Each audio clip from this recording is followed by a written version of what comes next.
Ребята, всем привет! Показываю вам лучшую альтернативу мраморному порталу. Не знаю, как называется этот стиль, может быть скандинавский, может быть это неоклассика. Одно могу сказать точно, это очень красиво, это очень уютно. Небольшая каминная топка, всего 60-65 сантиметров, но очень чистая.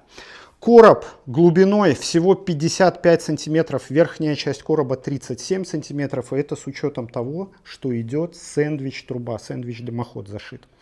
А еще сверху разместилась дубовая полка. Не обязательно дубовая, но она может быть деревянная. Как видите, она довольно далеко находится от топки. Плитка, выбирайте любую, обычную, керамическую, та, которая понравится. Это не обязательно должен быть керамогранит и не обязательно должен быть шамотный кирпич. Сколько стоит под ключ, Степан знает. Присылайте проекты, фотографии своих домов, и я вышлю вам подробную смету. Всем счастливо, пока.